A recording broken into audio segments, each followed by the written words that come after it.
Welcome to online Pollbook training for Minnetonka election judges. This training will cover the basics of using pollbooks on Election Day. A pollbook is a device that combines pre-registration check-in and Election Day registration into one function. Pollbook judges work with iPads that are connected to printers.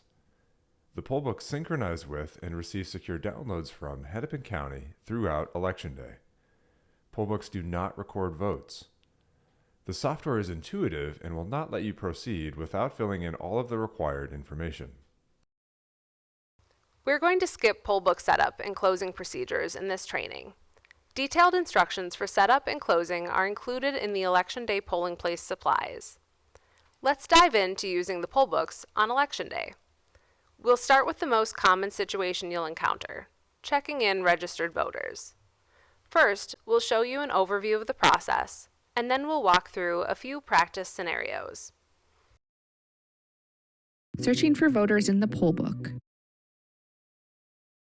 When looking for a voter's record on the search screen, search for voters only using the first three letters of their first and last name. This will narrow down your results enough to locate their record while limiting the risk of not being able to find their record. If you are unable to find the voter's record on your first search, select Advanced Search and look for them by their date of birth or address. Once you've verified their address, select the voter's record to pull up the voter confirmation screen. Turn the pollbook screen toward the voter and ask them to confirm that all of their information looks correct. Turn the pollbook back around to face the voter. They need to read their voter oath on the screen, then sign on the line provided. When the voter is done signing, turn the pollbook around and press Done Signing. You will press Submit on the poll worker confirmation screen. Then the pollbook printer will print a voter signature certificate and a voter's receipt. The voter signature certificate is a legal document containing the voter signature from the poll pad. Have the voter confirm their information on the voter signature certificate and the voter's oath they signed. Place the signed signature certificate face down in the bin at your station and give the voter their voter's receipt, which they will then take with them to the ballot station to receive their ballot. Let's review a few key points. Search for voters only using the first three letters of their first and last name. If you're unable to find a voter's record, select Advanced Search to look for them by date of birth or address. The voter signs the voter oath on the poll pad to affirm their information, and the election judges store these signature certificates face down in their designated containers. Let's walk through a registered voter check-in step by step. This is the most common situation you'll experience on Election Day, and it's also the simplest process. When a voter approaches the pollbook station, ask for their first and last name. In this example, the voter's name is Madeline Ince. You should always search using the first three letters of the voter's first and last name. Since the first field is for the last name, type INC. In the next field, which is for the first name, type MAD, and then select Search. As you can see, we have one search result for Madeline Ince. To confirm that we have the correct voter, ask the voter for their address. In this case, the voter says her address is 947 17th Avenue Southeast, apartment number 2. Because that matches the voter record we see in the search results, click anywhere on the line of the voter's record to open the voter confirmation screen. Turn the pollbook toward the voter and ask them to confirm that their information is correct. If the voter says everything is correct, turn the screen back toward yourself and select Accept.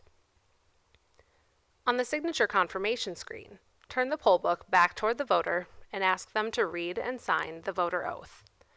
It's okay for the voter to sign over the words on the screen. Once the voter is signed, turn the screen back toward yourself and select Done Signing. The poll worker confirmation screen is your final opportunity to review the voter's information and signature. Select Submit and two receipts will print, the voter's receipt and the voter's signature certificate. Give the voter the voter's receipt.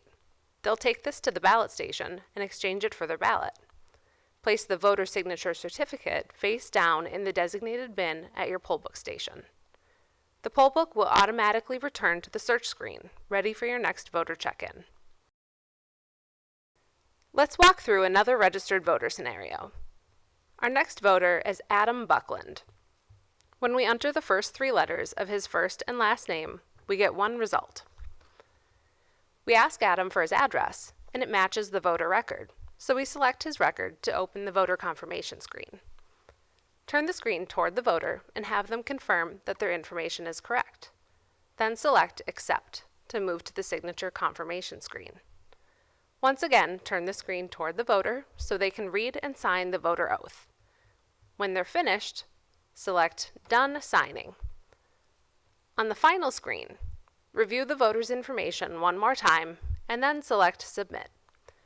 2 receipts will print, and the voter will head to the ballot station with their voter's receipt. Now that we've covered the most basic and common voter scenario, let's look at some other situations you may encounter.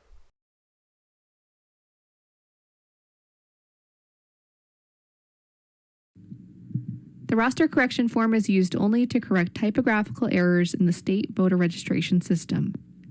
Pollbook judges must select the type of correction from the 4 options on the form: name misspelled, duplicate record, date of birth incorrect, or date of birth missing. A voter who has changed addresses, even apartment numbers, or changed their name must update their registration. In the example shown, a voter named Lillian Joseph Ingram, spelled without an H, is listed as Ingram, spelled with an H. After the form is returned to election headquarters, it will be used to update the state voter registration records. Let's go through an example of what this might look like. After searching for the voter using the first 3 letters of their first and last name and confirming their address, we see that we have a match. When we turn the screen toward the voter to confirm their information, she points out that her last name has a typo, but everything else is correct. Her last name is actually spelled Alicia. Because the date of birth and address are correct, and the issue is simply an administrative spelling error in the last name, we know this is the voter standing in front of us. It's important to note that in this situation, it's not a name change, it's a typo in the voter's record. We will not update the voter's registration. Instead, we will check in the voter just as we would with any other registered voter. However, we do need to fill out the voter information corrections form to document the error so it can be corrected. You should stop the check-in process on the Pollbook and complete this form before you finish checking in the voter. In the first column, you'll select the type of correction being made. You'll notice that the form lists the possible situations in which we use the voter information correction form. In this example, we check the box for name correction. In the next column, write the voter ID number, which can be found on any screen during the check-in process. Next, write the voter's full name. In the Corrections to be Made column, note what needs to be corrected in the record. In this example, the last name is spelled with an EA in the Pollbook, but the correct spelling is IA. Finally, add your initials in the last column. Then, finish the voter check-in on the Pollbook. Next, we'll show you what it looks like if a voter tries to check in but has already cast a ballot. If the voter's name is highlighted and the letters AB are displayed next to the voter's name and address on the Pollbook screen, an absentee ballot has already been accepted and counted for this voter. They may not vote again on Election Day. There are 2 other notations that indicate the voter has already voted. If it says the word voted, they've already voted at their polling place on Election Day. If the notation says EV, they voted absentee during early voting. If the voter has any of these 3 notations, they have already had a ballot counted for them and they may not vote again. The Pollbook will not allow you to proceed.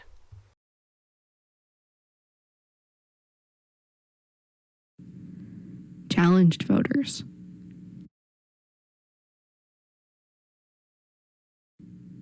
If the challenge voter screen appears when a voter's name has been selected, the voter registration has been challenged.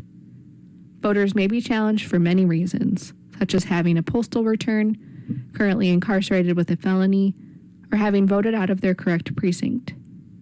The judge must complete additional steps before the challenged voter can continue in the voting process. Be discreet and courteous when processing a challenged voter.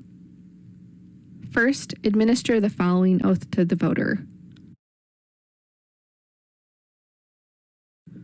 Do you solemnly swear that you will fully and truly answer all questions put to you concerning your eligibility to vote in this election?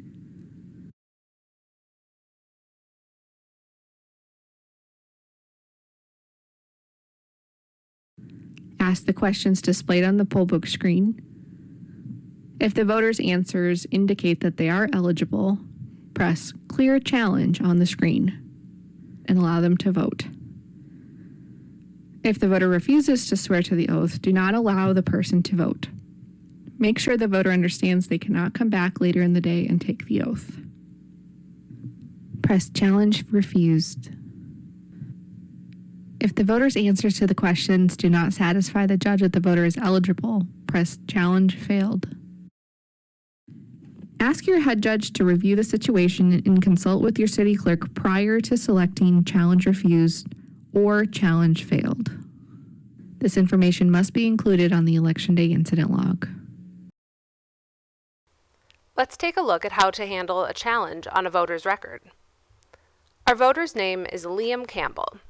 When we select his record, instead of going to the voter confirmation screen, we see that there's a challenge on Liam's record. The blue bar at the top of the screen tells you the type of challenge. Let the voter know that they have a challenge on their record and explain what it means by reading the explanation located directly below the voter's information. In this example, the voter is challenged due to a postal return. Read directly from the screen to explain that they were sent a piece of official election mail and the mail was returned to the auditor because it was not deliverable to the person at the address on record. Next, ask the voter the questions shown on the screen.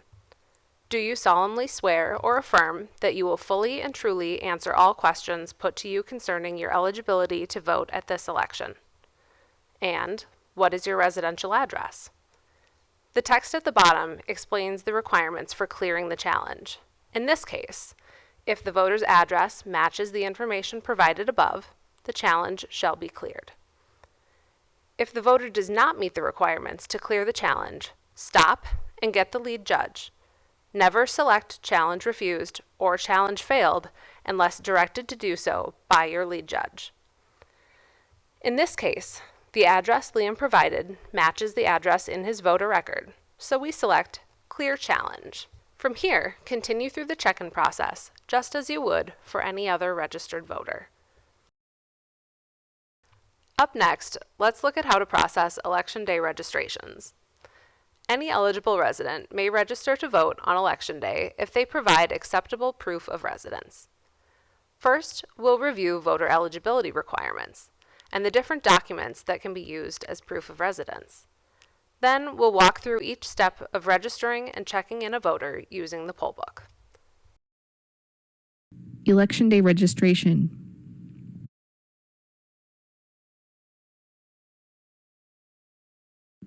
A person who registers at the polling place must be 18 years of age or older, a U.S. citizen, a Minnesota resident for at least 20 days before the election, and must maintain residence at the address on the Election Day registration application. A person is not eligible to vote if they are currently incarcerated for a felony sentence, under a court-ordered guardianship where the right to vote is revoked, have been found by a court to be legally incompetent to vote, or are not a U.S. citizen. Be sure to ask the voter if they have proof of residence with them today. Remember, there are several different ways for voters to provide proof of residence in Minnesota.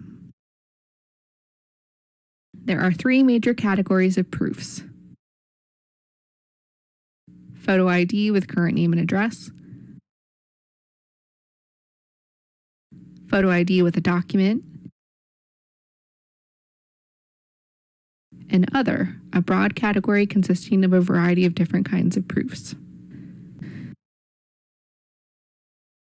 Voters may use the following valid identification documents if the document has the person's current name and current address in the precinct: a valid Minnesota driver's license, Minnesota learner's permit, or Minnesota ID card, a receipt for a Minnesota driver's license, learner's permit, or ID card, a tribal ID that also includes the voter signature and picture.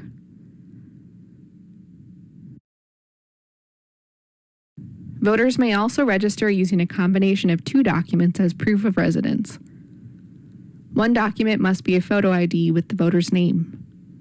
Acceptable photo IDs include driver's licenses, state IDs, or learner's permits from any state, Minnesota student IDs, tribal IDs, U.S. military IDs, U.S. passports, or veterans IDs.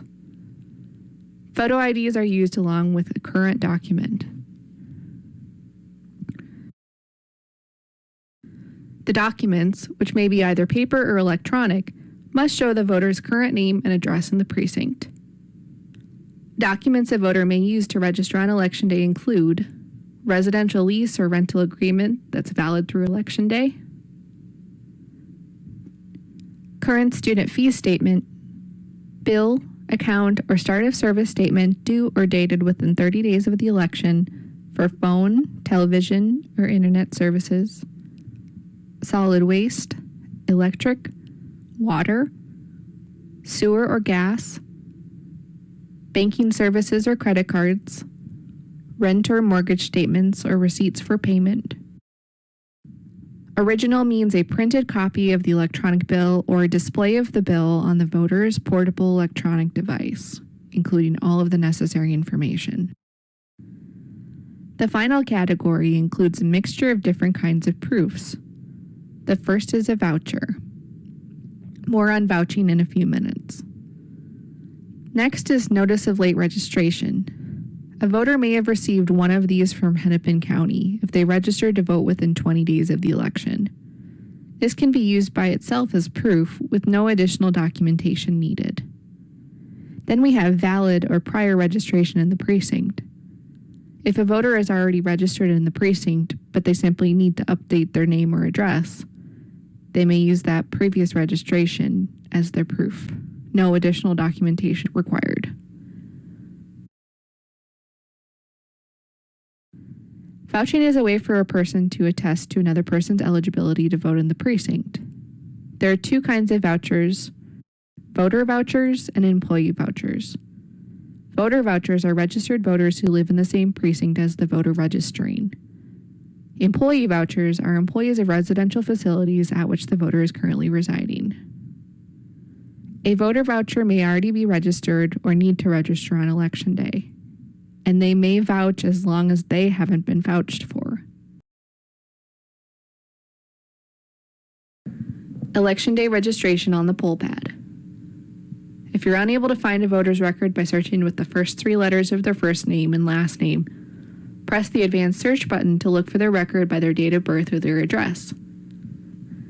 This ensures that you do not accidentally create a duplicate record for a pre-registered voter. If you're still unable to find the voter in the poll book, a register button will appear on the search screen. Ask the voter if they are a U.S. citizen, then if they are 18 years old. Enter the voter's name and date of birth as required information. If you scan a voter's Minnesota ID, this information autofills. This screen is where many data entry errors occur. Take your time here to make sure everything is entered correctly. When entering the voter's address, less is more.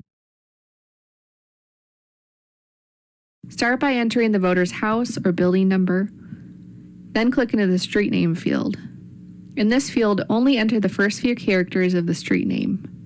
The poll book will then present you with a drop-down list of addresses to choose from. Select the correct address from the list and the poll book will fill out the rest for you. Don't forget to ask the voter if they have an apartment number. On screen 4, we select the voter's identification type. There are 3 options to choose from. Select the one based on what the voter is able to provide. Either they have a Minnesota state ID card or driver's license. They do not have a Minnesota ID card or driver's license, but can provide you with the last 4 digits of their social security number. Or they do not have a Minnesota state ID, Minnesota driver's license, or social security number. This section is the voter's requirement for proof of identification.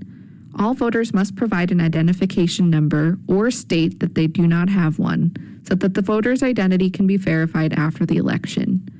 If the voter provides a valid MNID number here, they may also use the ID number on the next section for proof of residence and will enter the number in that section too. This voter provided us with their driver's license, so we will select the first option because we scanned their ID and that number auto-populated. Now we're going to select the approved document that we discussed earlier to get the voter registered at the correct current address.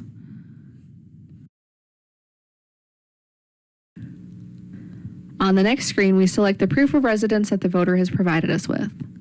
Be mindful that what you select from the first drop-down menu will determine which proof of residence options you can view. For example, if I select photo ID plus document with current name and address, that is how I'm able to see the different kinds of ID as well as the different approved document types to choose from. If we select other on that first drop-down menu instead, we can select from options such as vouched for or valid registration in the same precinct. This voter's proof of residence is their ID with current name and address. So we will select that option and then the Minnesota driver's license option in the second menu. Again, because we scanned their ID, this number auto-populated for us. On the next page, we may collect optional information from the voter. Collecting the voter's previous registration information helps elections administrators maintain accurate voter registration records. When you get to the next screen, turn the poll pad around so the voter can see both the voter oath and the election day registration oath. Then they'll sign on the line provided. They'll turn the poll pad around. You'll press next. You'll initial in the election judge confirmation box. Then press submit. The voter's election day registration and voter signature certificate forms print together as one long tape, which you will not tear. Ask the voter to verify all the information is correct before giving them a voter's receipt and sending them to the ballot station. Place the signed, folded tape into the container provided for election day registrations. To wrap up this section, here are a few key things to keep in mind. Since ID is not required to vote in Minnesota, do not ask a voter for their ID. If the voter needs to register to vote, instead ask them if they have proof of residence with them. If the voter is using a Minnesota state ID or driver's license as their proof of residence, you can scan it during registration by placing it in the ID tray, with the barcode on the back of the ID facing the Pollbook camera. This will save you some time during data entry. After you've finished registering a voter, make sure to return any proof of residence documents to them. To help reduce check-in and data entry errors, always turn the voter confirmation screen, when it appears during the check-in and registration processes, towards the voter so that they can verify accuracy of the information. Here is a closer look at how to scan in a voter's Minnesota driver's license, state ID, or learner's permit, should a voter provide you with one of these as their proof of residence. Place the ID into the ID scanning tray on the back of the Pollbook so that the barcode on the back of the ID is facing the Pollbook camera.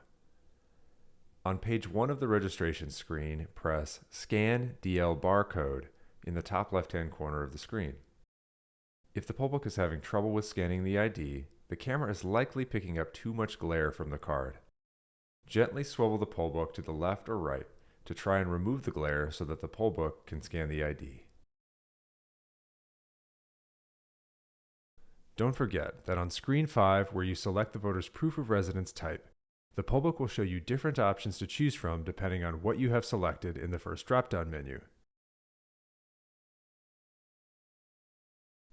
Lastly, remember that on the voter address screen, you almost always only need to enter data in 2 fields, the house number and the street name.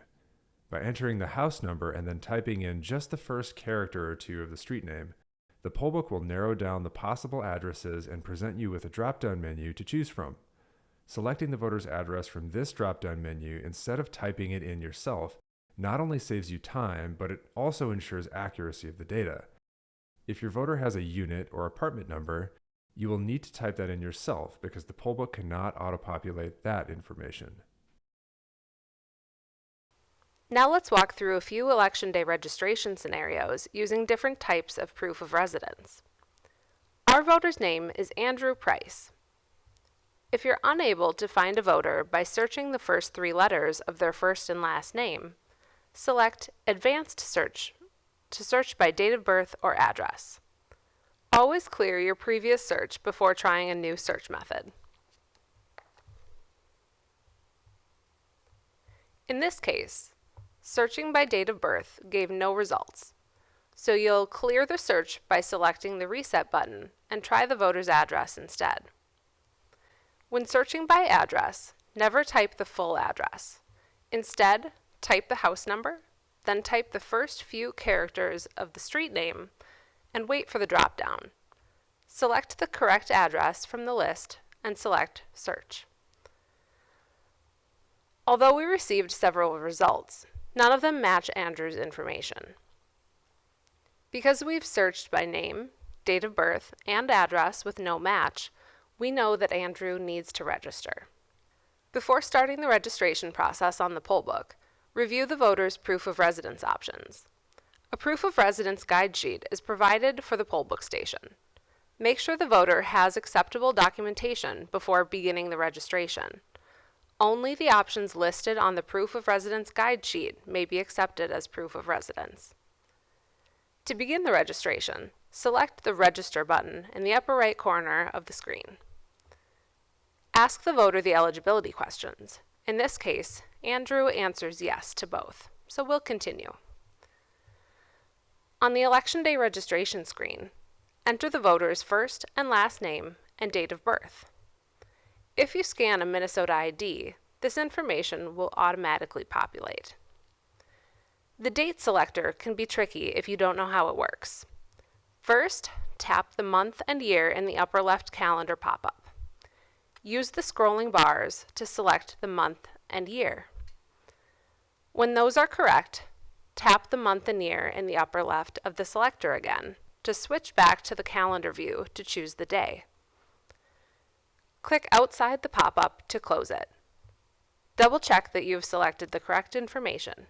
Andrew's date of birth is January 27th, 1992. Next, enter the voter's address. Less is more when entering addresses. Start with the house or building number. Then type only the first few characters of the street name and select the correct address from the drop-down. The Pollbook will complete the rest of the address for you. The Pollbook can't auto-fill unit types or unit numbers. If there's nothing entered in the unit fields, you'll be reminded to double-check with the voter before moving on.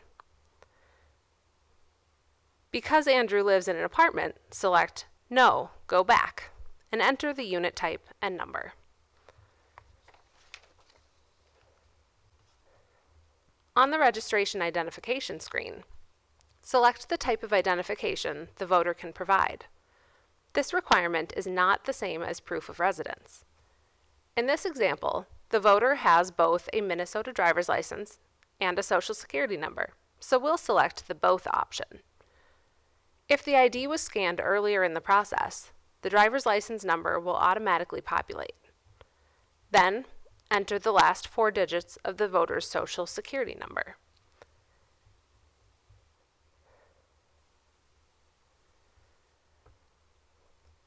Next, you'll indicate what the voter is using as proof of residence.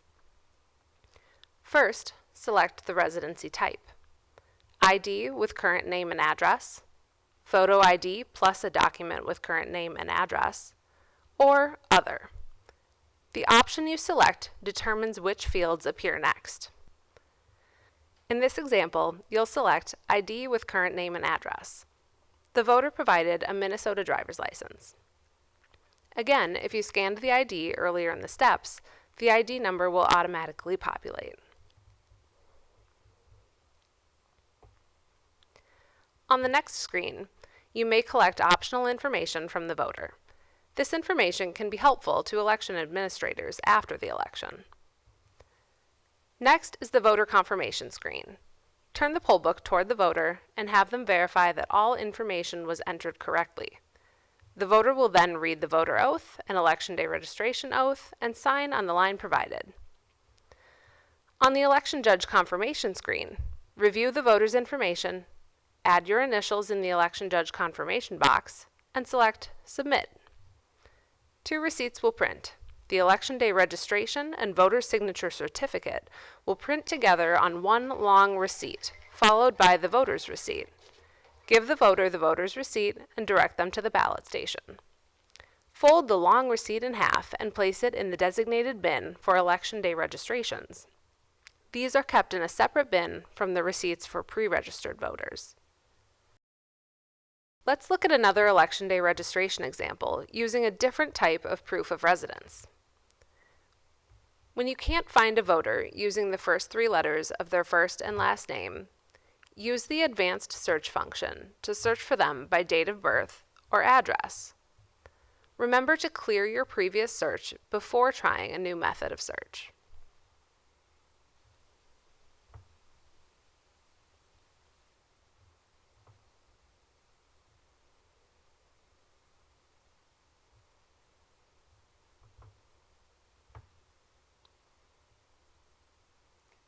In this example, none of these address results are for our voter.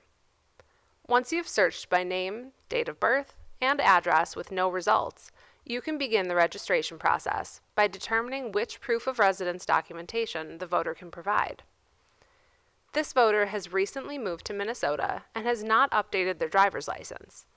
They can still use their out-of-state driver's license, but they'll need to also provide an approved document showing their current name and address.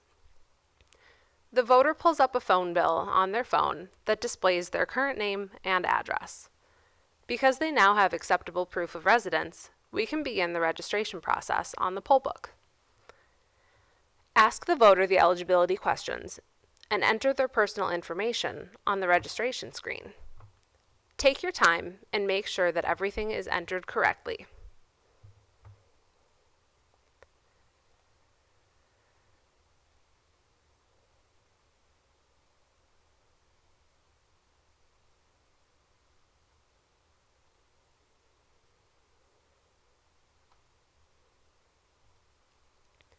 Next, enter the voter's address. Remember, less is more. Enter the house or building number, then use the street name drop-down to avoid data entry errors. If the voter has a unit number, be sure to enter that as well.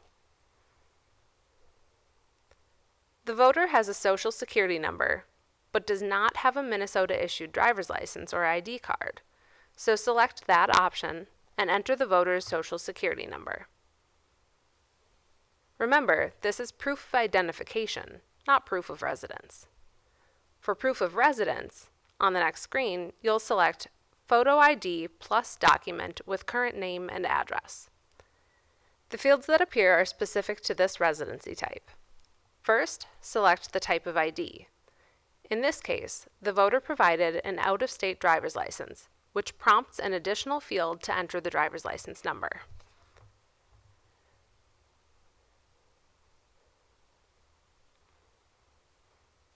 Then, select the document type the voter provided with their current name and address.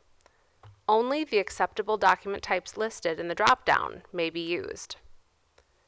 Once all fields are completed, continue to the next screen. You may optionally enter previous voter information and then proceed to the voter confirmation screen. It's important that the voter carefully verifies all the information that was entered. If you discover an error, use the previous step buttons until you reach the appropriate screen and correct the information. The voter will then read the oaths and sign.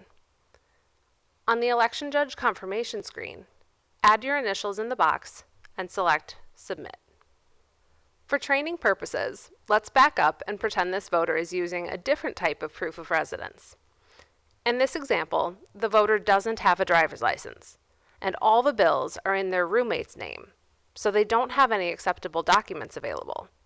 However, their neighbor, Gabriel, can vouch for them. Sometimes a voucher is already with the voter. Other times, you may need to suggest that the voter return with a suitable voucher.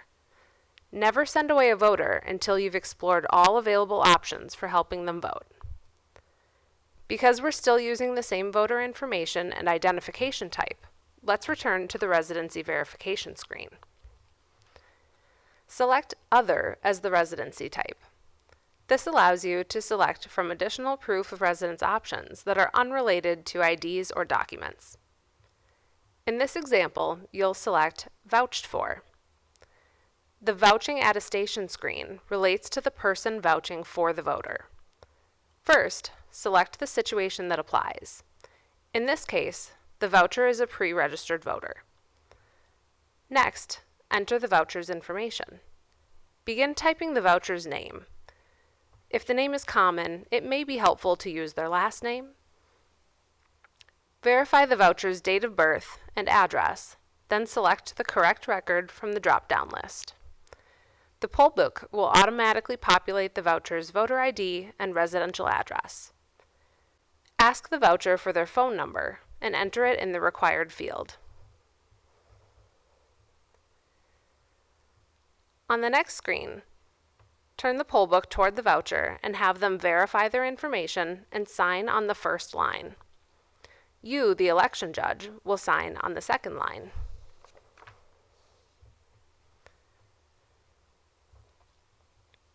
Next, you'll get to the Previous Voter Information screen, where you may optionally capture a previous legal name or address. Finally, turn the screen toward the voter to have them verify that all their information is correct, read the oaths, and sign. On the Election Judge confirmation screen, add your initials and select Submit. If a voter has changed their name or address but has an active voter registration record within the precinct, the Update Registration function can be used. The process for updating a voter's registration is nearly identical to the new registration process. When updating a registration, an easy proof of residence option the voter can use is valid registration in precinct.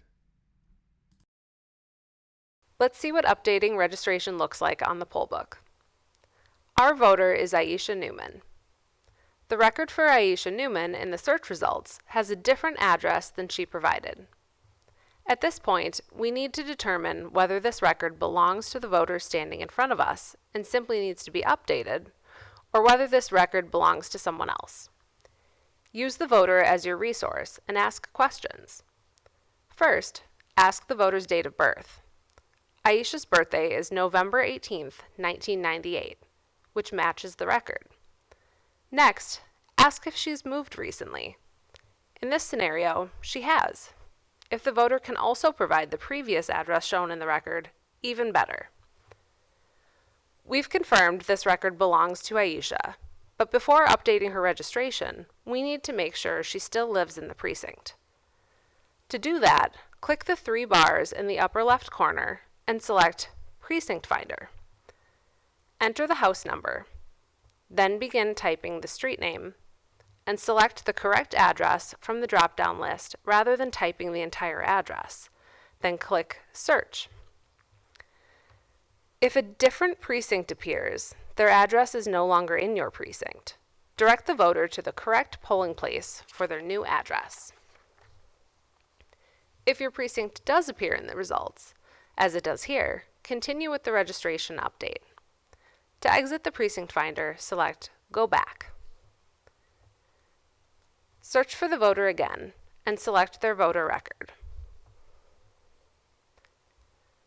Instead of turning the screen toward the voter to confirm their information, since we know the address is not correct, select Update Registration at the bottom of the screen. Aisha's name has not changed, so move to the next screen. On the voter address screen, enter the voter's new address. The address fields will clear when you select the house number field. Remember to use the drop-downs for completing the voter's address. Aisha does not have a unit number.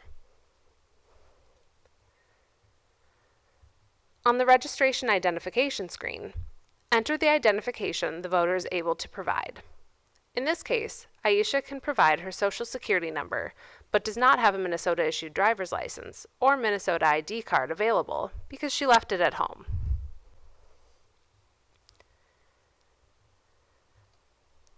Anytime you're updating an existing registration, use valid registration in the same precinct as the voter's proof of residency. For residency type, select Other, and for type of ID, select Valid registration in same precinct. There is nothing to complete on the previous voter information screen because we're already updating the voter's information. Proceed through the remainder of the voter registration steps. Have the voter sign, enter your initials, then select Submit. Let's go through one final scenario updating a registration. Our voter is Nicola Smith. After searching using the first 3 letters of the voter's first and last name, no records are found. First, double-check the spelling of the voter's name. We have the correct spelling, so our next step is to search by date of birth or address using Advanced Search. Remember to clear the first and last name fields by selecting Yes. Let's search by date of birth. Select DOB and enter the voter's birthday.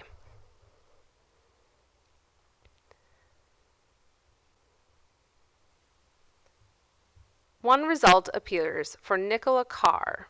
Remember, our voter's name is Nicola Smith. Again, use the voter as a resource. We have a result for a Nicola with the same date of birth, so there's a good chance this is a name change. Ask the voter, have you changed your name recently? The voter says yes, and provides her previous last name of Carr. As another verification step, ask for the voter's address. The address matches the record, so we can confidently select the record. Because we need to change her name, select Update Registration instead of turning the screen toward the voter. Update the last name by deleting Carr and entering Smith. The voter's address has not changed, but you still need to re-enter it because the city, state, and zip fields have been cleared. Do not just type in the missing address fields. Re-enter the house number, enter the first few characters of the street name, then select the address from the drop-down.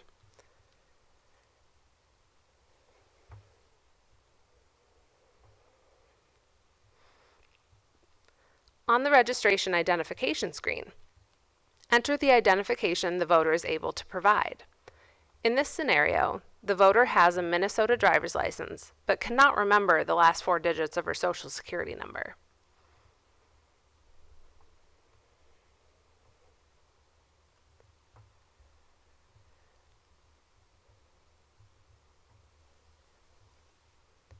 Since we are updating an existing registration in the same precinct, select Valid Registration in the same precinct as the proof of residence.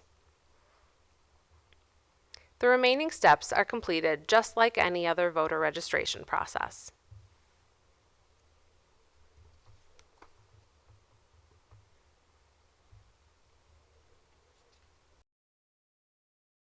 As we wrap up Pollbook training, here are a few reminders. Use Advanced Search to search by date of birth or address if you do not find the voter using the first 3 letters of their first and last name. Use the stylus instead of your fingers. Only take identification for registration purposes, not just to use to search for the voter or because they offer it. Ask for spelling of names when needed. Always use the street name drop-down rather than entering addresses manually. Use the voter information corrections form when applicable, rather than having a voter register. Check for proof of residence documentation before registering a voter, and only use the allowed documentation. Accurately complete the identification screen when registering voters. We've covered many of the situations you'll encounter on Election Day. Remember, you don't need to have every answer or process memorized. Pollbook guides are included in your Election Day supplies, and you'll always have the support of your fellow judges as well as your lead and assistant lead judge. If you're ever unsure about a process or how to answer a voter's question, don't guess. Ask for help. This concludes the Minnetonka Pollbook training for election judges. Thank you for serving as an election judge, and we hope you have a great experience on Election Day.